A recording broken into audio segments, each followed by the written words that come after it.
오늘 시간에는 사무엘하 강의 네 번째 시간인데요. 의심받던 다윗이 선택한 두 가지 타개 방법은 무엇이었는가라는 제목으로 함께 말씀의 은혜를 나누기를 원합니다. 오늘 새벽에 이제 말씀을 증거할 때 사무엘하 3장 이야기를 했습니다. 3장 이야기에는 다윗의 왕국이 이제 흥왕하여지고 사울의 왕국은 쇠퇴하는 그 과정 속에 영악한 북이스라엘이라고 지칭 이제 후 이스라엘이죠. 후 이스라엘이라고 지칭되는 후 사울 왕국의 아들이었던 이스보셋의 군장이었던 아브넬이 영악해서 내가 여기 있다가는 나중에 뼈도 못 추리겠다 생각이 들어가지고 그래서 빨리 다윗에게 가서 이 나라를 바치고 한 자리를 해야 되겠다라고 생각해서 이제 그 이스보댓과의 어떤 사이에 계략을 꾸미고 그 계략에 따라서 다윗에게 가서 명분을 만들어 가지고 다윗에게 나라를 넘기려고 했고, 다윗은 그의 진실성을 알아보기 위해서 자기의 아내였지만 사울이 결국에 자기 딸인 미갈을 다른 사람에게 시집 보내버렸거든요. 그래서 그 딸을 자기 아내를 데려오라 이렇게 해서 그것이 결국에 이루어지게 되자 평화적으로 두 나라를 합치기로 이렇게 결정을 내렸는데, 그 얘기를 듣고 있던 다윗의 최고의 군장이었던 요압이 자기의 동생을 아브넬이 죽인 것, 아사엘을 죽인 것에 복수를 하려고 왕이 뭐 잠깐 부른다 이렇게 다시 이렇게 해서 데리고 와서 그 죽이지 말아야 될 도피성에서, 헤브론이 도피성이거든요. 도피성에서 그 아브넬을 이렇게 죽입니다. 그렇게 하면 안 되죠. 만약에 복수를 한다고 한다면 정정당당히 싸워야지. 안 그렇습니까? 왜 은밀하게 데려가서 지만 칼로 가가지고 찔러서 죽이냐 그 말이에요. 그건 정당하지 않아요. 정당하지 않습니다. 그러니까 그것은 불의한 방법을 쓰고 있다는 거잖아요. 정정당당히면 너하고 나하고 하면 붙어보자. 네가 내 동생을 죽였으니 내하고 한번 붙어보자. 뭐 정정당당히 해야지. 은밀하게 이야기하는 척 데려갔다가 그렇게 사람을 죽이는 거 그거 온전한 게 아니라고, 잘못된 거라고요. 그런데 요압이라는 그 인물이 지금 유다 왕국을 세우는데 남유다밖에 없지 않습니까? 나머지 북쪽은 11개 지파가 지금 후 사울 왕국을 이루고 있는 상태에서 남유다에 내분이 일어나게 되면 안 되잖아요. 가장 유력한 장군이고 그 전쟁에서 많은 주변에 아말렉이나 블레셋 족속을 섬멸해서 전리품을 가져오고 있는 요압 장군인데 요압 장군이 거기에서 네가 왕의 허락도 없이 사람을 죽여 너를 가만두지 않겠노라. 그러면 될까 안 될까요? 이제 왕국이 펴보지도 못하고 내란으로 그럼 왕이시여 나하고 갈라서 하겠습니까? 막 이렇게 되면은 안 되잖아요. 그래서 이제 왕국의 어떤 초기이기 때문에 분열을 방지하고 뿐만 아니라 이 그 요압이라는 그 장군이 지금 남쪽에 유다를 세우고 앞으로도 큰 일을 많이 합니다. 요압이 큰 일을 많이 해요. 공가사가 있어요. 큰 일을 많이 하는데 이렇게 유능한 장수를 한 번에 죄를 지었다고 그냥 내쳐버리면 안 되는 거죠. 그래서 다윗이 지혜롭게 이 문제를 풀어가야 되는데, 오늘 이 문제를 어떻게 풀어가느냐, 이 문제는 지혜롭게 풀어가는 뒷면에 어떤 거냐면은 왕이 요압 장군을 시켜서 아브넬을 살해했다는 소문이 파닥이 퍼진 거예요. 파닥이 퍼진 겁니다. 그래서 백성들이 지금 다윗을 의심하고 있습니다. 다윗을 의심하고 있어요. 그런데 또 하나의 사건이 또 벌어지는데, 이번에는 이 이스보셋만 남았잖아요. 아브넬이 죽고 군장이 죽어가지고 마하나임에서 후 사울 왕국을 세웠던 지금 이 이스보셋이 있는데, 이스보셋을 암살을 또 한 거예요. 그 밑에 있는 그 군사령관은 아니고 그 밑에 있는 지휘관, 좀 낮은 계급입니다. 식량을 담당하는 지휘관 두 사람, 바하나와 레갑이라는 사람이 부에롯이라는 곳에서 있어서, 이것은 원래 이스라엘 사람이 아닌데 할례를 받고 베냐민 지파에 들어온 것 같아요. 근데 그 두 사람이 암살을 해버립니다. 이스보셋을. 그럼 목을 베가지고 사울왕에 바치는 거예요. 공명시비죠. 내가 당신을 위해서 이런 공로를 세웠으니 당신이 왕이 되면은 나에게 한 자리 주십시오. 뭐 그런 거잖아요. 네. 그래서 이 이스보셋은 머리를 들고 가는데 말이죠. 걸어서 갔어요. 걸어서. 마하나임이라는 야복 강가에 고 있는 이 야곱이 기도하는 장소인데 그 마하나임에서 여기에 이 헤브론까지 얼마나 된지 알아요? 95km입니다. 95km. 걸어서 95km를 갔으니 1시간에 5km 갔다고 치면은 부지런히 갔다고 한다면 20시간을 걸어서 간 거예요. 밤을 새워서. 낮에 출발해서 밤을 새워서 그 다음 낮에까지 도착한 거예요. 예, 왜? 내가 이런 일을 했습니다. 다윗이요, 다윗의 정적을 하나님께서 이렇게 죽이셨습니다. 뭐 그것을 내가 감당했다고 자랑하려고 이제 그런 거죠. 그래서 이 어떤 자기가 이 기회에 좀 출세를 해보겠다라는 어떤 그런 마음으로 그렇게 이제 다윗에게 칭찬 들어보려고 했는데 결국에 두 사람이 죽임당합니다. 죽임당해요. 왜 그렇습니까? 여러분 이스보셋이 다윗을 죽이라고 명령을 한 적이 있습니까? 그런 적 없어요. 이스보셋하고 다윗하고는 뭐 정적이 뭐 둘이 무슨 이렇게 한 적이 없다고요. 밑에 부하 장수들끼리 서로 싸우다가 이제 그만하자고 화해한 상태에 있었지. 이스보셋은 그렇게 뭐 다윗을 죽이려고 한 것이 없는데 거짓말을 보태서 하잖아요. 자 볼까요? 뭐라고 거짓말을 보탰는지. 8절로 목을 베어서 다윗에게 바치면서 그 두 사람이 바하나와 레갑이 하는 얘기를 한번 들어보죠. 8절에서 9절까지 읽습니다. 시작. 헤브론에 이르러 다윗에게 이스보셋의 머리를 들이며 아뢰되 왕의 생명을 해하려 하던 원수 사울의 아들 이스보셋의 머리가 여기 있나이다. 여호와께서 오늘 우리 주 되신 왕의 원수를 사울과 그의 자손에게 갚으셨나이다 하니 다윗이 부에롯 사람 림몬의 아들 레갑과 그의 형제 바나에게 대답하여 그들에게 이르되 내 생명을 여러 환난 가운데 건지신 여호와께서 살아계심을 두고 맹세하노니. 이게 무슨 말이냐면 이 왕의 원수를 내가 갚아줬으니까 잘했지 않습니까? 라고 말하는 거예요 지금. 근데 만약에 왕의 원수였다면 사울왕 진지 죽였겠죠. 안 그렇습니까? 죽일 수 있는 기회가 있었는데 저쪽 왕을 죽여서 내가 왕을 차지하겠다는 욕심이 있었다고 한다면 사울왕을 2번이나 죽였죠. 이스보셋을 못 죽이겠습니까? 안 죽이고 있는 거라고요. 안 죽이고 있는 거라. 왜? 동족 상잔의 비극을 안 일으키는 것이고 뿐만 아니라 이 하나님께서 역사하셔서 그 문제를 해결하지 내가 심판자가 되지는 않겠다는 거예요. 그러니까 악을 행한 사람이라 할지라도 내가 심판자가 되지는 않겠다고 생각하고 하나님께서 그 문제를 해결해 주시기를 기도하고 있는데 마침 누구요? 아브넬 장군이 그 나라를 이제 평화롭게 합치겠다고 하니까 이게 하나님 뜻이라고 둘이 잘 하고 있었다고 말이에요. 그런데 어쨌든 요압 장군이 그걸 죽여가지고 지금 북이스라엘 백성들로부터 이건 다윗 왕이 탐이 나가지고 자기의 장수를 시켜서 아브넬을 죽였다. 이런 의심을 지금 사고 있는데 지금 또 두 사람이 이렇게 했다면 또 돈으로 매수해가지고 왕의 신하를 매수해서 암살을 시켜가지고 왕노를 하려고 한 거 아니냐라는 그 소문이 당연히 나겠죠.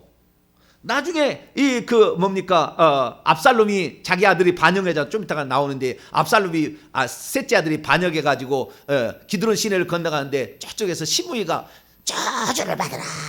사울 왕국을 멸망시킨 이 저주를 받으라 그러잖아요. 그러니까 지금 북쪽에 있는 이 지파들은 별로 안 입고 눈으로 보고 있는 그런 상태입니다. 그러니까 다윗이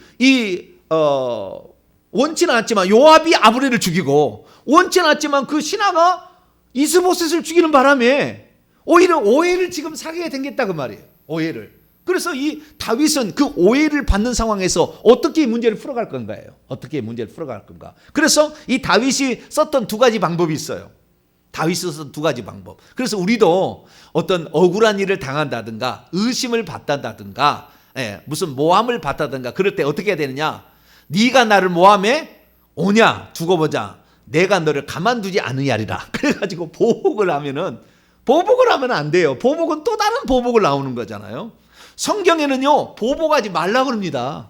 구약도 그렇고 신약도 그렇습니다.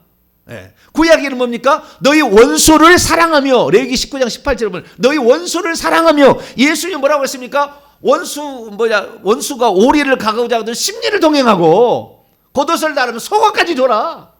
이렇게 얘기하는 거 아닙니까? 그래서 손으로 악을 이기는 것이 하나님의 방법이지, 나에게 악으로 대했다 해서 나도 악하게 하는 것은 하나님이 원하는 방법은 아니에요. 그러니까 하나님 앞에 정말 오래 쓰임 받고 하나님께 사랑받으려면 어떤 그 악한 심정, 이런 악을 끌어올리는 이 방법으로 쓰는 것은 옳지 않아요. 그러면 다윗은 어떻게 이 문제를 풀어갔냐는 거죠. 첫 번째, 아브넬을 요압 장군을 시켜서 죽인 거 아니냐라는 의심을 어떻게 풀어갔을까요? 그것을 이렇게 풀어갑니다. 자, 3장으로 다시 넘어와서요. 31절로 32절을 보면은 다윗이 요압과 및 자기와 함께 있는 모든 백성이 이르되 너희는 옷을 찢고 굵은 베옷을 입고 아브넬 앞에서 애도하라. 다윗 왕이 상녀를 따라가면서 아브넬을 헤브론에 장사하고 아브넬의 무덤에서 왕이 소리를 높여 울며 백성이 다 울었어요. 이게 무슨 말입니까? 왕이 이 아브넬의 장례를 치러줬는데 상녀를 따라갔다는 것은 이 왕이 그 어떤 그 장례를 집행한 겁니다. 그러니까 이 국장인 거예요. 국장으로 치러준 거예요. 근데 만약에 다윗이 시켜서 죽였는데 만약에 국장으로 치러진다고 하면 뻔뻔 쓰는 놈이죠. 아주 파렴치한 놈이잖아요. 그렇죠. 그래서 이 어떤 다윗이 이렇게 하는 모든 행동들이 정말 저 사람은 낯짝 두껍다. 어떻게 과거에 저렇게 해놓고는 지금 와서는 저렇게 하느냐라는 그런 생각을 또 갈 수도 있는 거 아닙니까? 그런 상태에서 그래서 어떻게 하게 되냐면은 그때에 이 다윗이 하는 말이 있잖아요. 말이 이 사람이 진실인지 아닌지를, 진실요법을 씁니다. 첫 번째는 진실요법인데 내가 진실하다는 것을 보여주는 것으로 갑니다. 진실하다는 것을. 그래서 어떻게 진실하다는 걸 보여주느냐? 첫 번째, 35절을 보게 되니까, 물론 애가를 지어서 아브넬의 죽음을 애도했지만 35절을 보니까 그 죽음이 끝날 때까지 금식을 하는 거예요. 금식을 하는 거죠. 그러니까 어떤 죽음을 애도하는데 진짜 죽음을 애도하게 되면 금식을, 내가 죽여야 될 사람을 누가 죽여줬으니까 고소하다 이런 사람이 금식하겠어요? 네? 내가 죽여야 될 사람인데 뭐 안 죽여도 되겠지만 죽여야 될 누가 대신 죽여줬어. 고맙잖아요. 그런 건 아니죠. 그런 건 아닌데 우리가 좀 악한 좀 사람은 그럴 수도 있다 생각이 들어요. 고마운 거니까 그냥 쾌재를 부를 텐데 왕이시여 왜 음식을 안 드시나이까 물어본 거예요. 이 이스라엘 나라의 군장이 어떤 군장이 들었습니까? 33-34를 보세요. 아브넬의 죽음이 어찌하여 미련한 자의 죽음 같은가? 네 손이 결박되지 않고 네 발이 착고에 채지도 아니었는데 요압이 와서 옆구리를 찔러가지고 죽인 게 아니냐? 얼마나 방어할 만한 그런 아무런 준비도 없는데 그렇게 당했다 그 말이죠. 얼마나 억울한 죽임인데 그 억울한 죽음을 그 당한 것을 보고 내가 어떻게 밥을 먹을 수가 있겠느냐. 정말 안타까운 죽음이다. 그래서 금식을 하니까 사람들이 그걸 보고 왕이 진짜 안 죽였나 봐 생각을 하게 되는 것이죠. 두 번째는 39절인데요.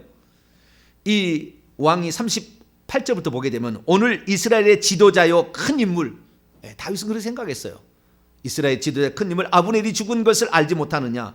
내가 기름 부음을 받은 왕이 되었으나 오늘 약하여서 수르야의 아들들 이 누구죠? 요압과 아비새죠. 이 아들들이 이 사람을 죽였는데 아브넬을 죽였는데 내가 이들을 제어하기가 너무 어려우니 그러므로 여호와께서는 악행한 자에게 그 악한 대로 갚으실지로다라면서 자신의 충성된 부하를 이렇게 하나님이 치시라고 얘기를 한 거죠. 그러니까 이 얘기를 듣고 있는 지금 남유다의 사람도 왔을 것이고 아브넬이 죽였으니까 국장을 치르니까 북쪽의 사람들 와서 그 장면을 보고 있다 그 말이에요. 보고 있는데 이 다윗이 하는 얘기를 들어보니까 야 다윗은 진짜 안 죽인 것 같다. 요압이 그렇게 죽였는데 못 해봐서 저렇게 하고 있구나라고 해서 그러니까 자신의 어떤 진실한 모습을 보여줌으로 꾸미지도 아니하고 뭐 허례허시도 하지 아니하고 진실로 애도하고 슬퍼하는 그 모습을 통해서 나갔더니 백성들이 의심하지 않았다라는 것입니다. 두 번째는 뭐냐? 두 번째는 이스보셋의 살해 당함입니다. 이스보셋의 이게 죽는데 이것은 그 밑에 있는 그 부하의 그 군 지휘관이 그건 자기가 다윗왕에 잘 보이려고 어쩌면은 사악한 명예욕이죠. 음흉한 출세욕이죠. 이런 걸 가지고 결국에 다윗에게 보상을 받고자 95kg를 발이 부르트도록 머리를 들고 왔다는 거 아닙니까? 열심히 대단하지 않아요? 네. 그 정도 열심히면 칭찬해 줘야 될 것 같은데. 한 20시간을 걸어서 그것을 왕에게 바치겠다고 그랬으니까. 그렇지만 다윗은 그걸 기뻐하지 않습니다. 다윗은 내가 언제 이스보셋을 적대 관계를 한 거 없다.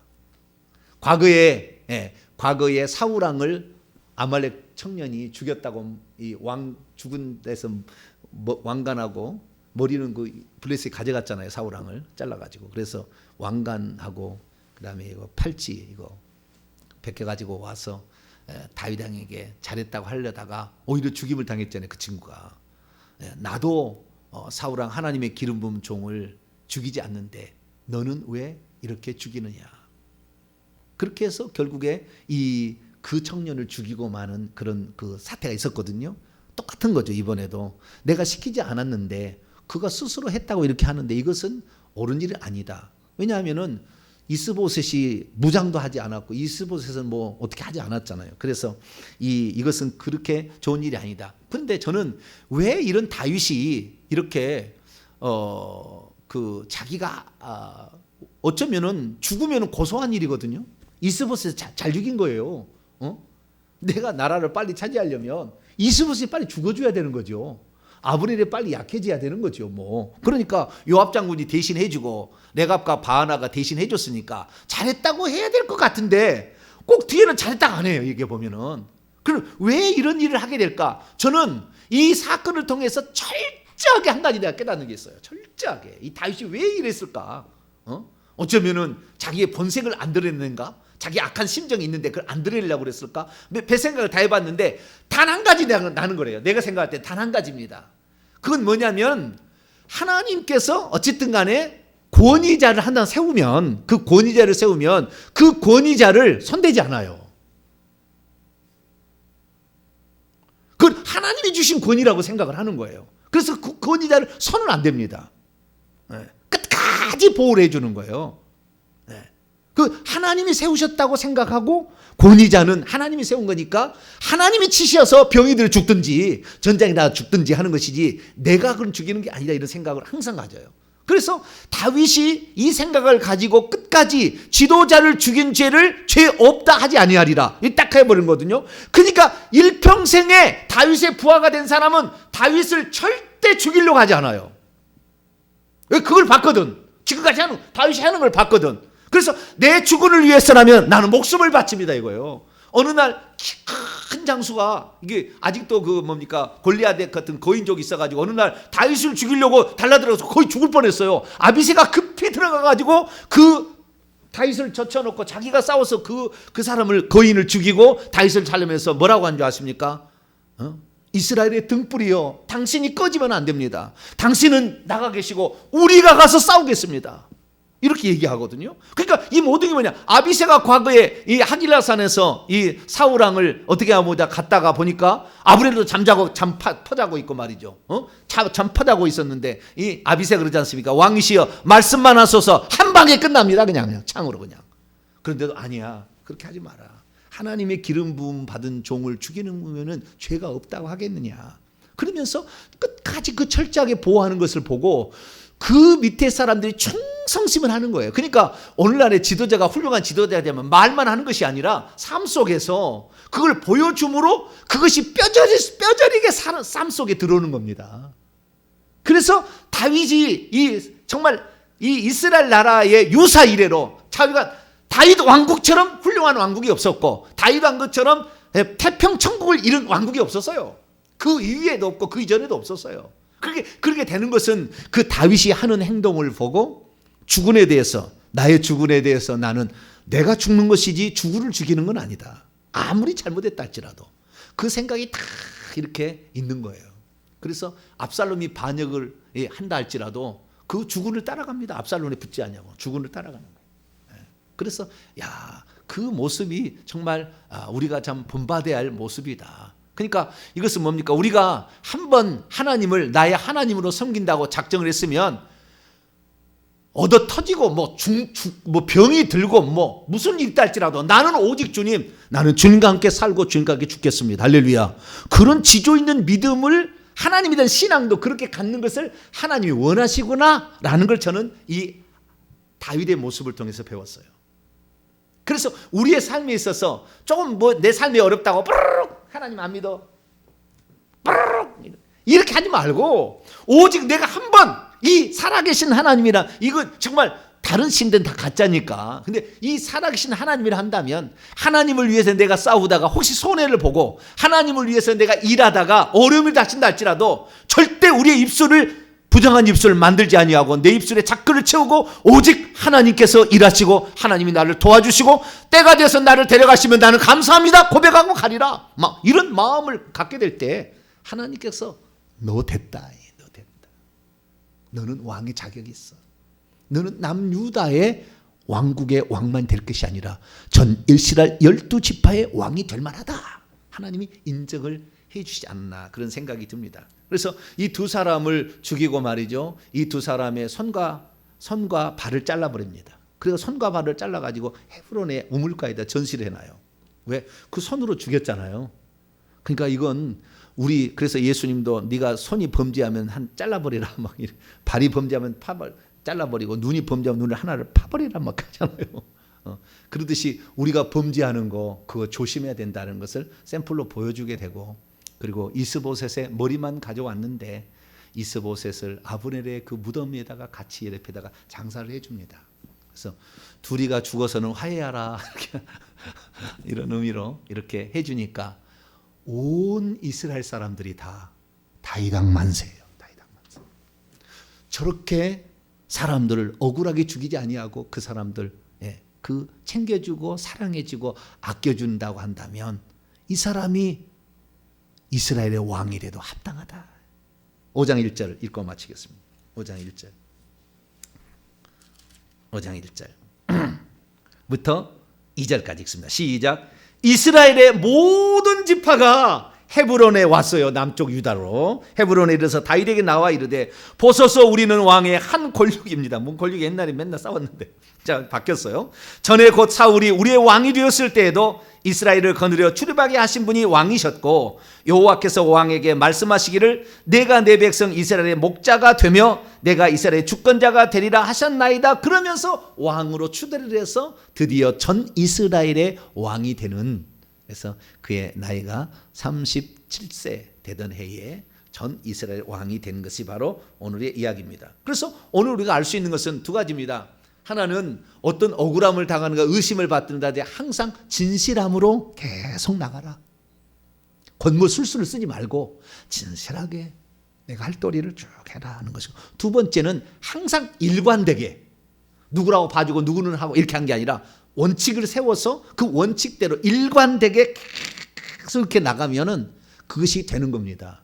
어떤 일을 하는데 이때는 이렇게 했다 저렇게 했다 그러면은 그 지도자를 못 믿는 거예요. 그 지도자는 일관되게 어떤 상황을 딱 하게 되면은 무슨 일이 닥치면은 항상 그 패턴으로 됐다는 걸 알기 때문에 누구든지 대비를 합니다. 대비를 해요. 왜? 그래서 하나님은 일정하시다. 네. 하나님은 새벽빛같이 일정하시다라는 말은 하나님은 미신이 아니에요. 미신은 어떻게 해야만이 잘 될지를 모르니까 혹시 이렇게 해야 되지 않을까? 혹시 이렇게. 그래서 미신 섬기기가 쉽지 않아요. 왜? 그 신이 노하면은 안 되거든. 그러니까 어떻게 해보든 하나님은 그렇지 않아요. 이 원칙을 다 이 성경에 다 계시를 해놨다고 말이죠. 원칙을. 그래서 이 원칙대로 하시기 때문에 우리는 성경에 나와 있는 그 가르침대로 우리가 가게 되면 우리는 안 살아봐도 그 결과가 아는 것이고 미래를 안 가봐도 우리는 그걸 다 아는 거예요. 그래서 하나님이 과거에 했던 그 방식들을 우리가 잘 이렇게 들여다보고 이 말씀을 따라서 우리가 행하게 된다고 한다면 우리의 미래는 설령 우리가 모르는 길을 간다 할지라도 그 원칙에 입각해 가면은 반드시 하나님이 함께 하시고 도와주시고 하나님 높여주시는 그 길에 우리가 서 있을 줄로 믿습니다. 그래서 진실함과 일관성으로 우리도 한번 살아서 하나님께 사랑받는 복된 사람이 될 수 있기를 간절히 바랍니다. 걸어가신 하나님 감사합니다. 다윗이 요압 장군을 시켜 아브넬을 죽였다. 또 돈으로 매수해서 이스보셋의 신하를 시켜서 이스보셋을 죽였다라는 모함이나 의심을 받던 상황에서 다윗은 자신의 마음 진실함을 담아서 애도하고 슬퍼하고 그렇게 했습니다. 그리고 일관되게 모든 일을 처리해 나갔습니다. 주여, 우리들도 우리의 자녀들이 나를 신뢰하지 않는 것은 내가 일관되게 살지 않기 때문에 자녀들이 부모를 신뢰하지 못하는 거 아니겠습니까?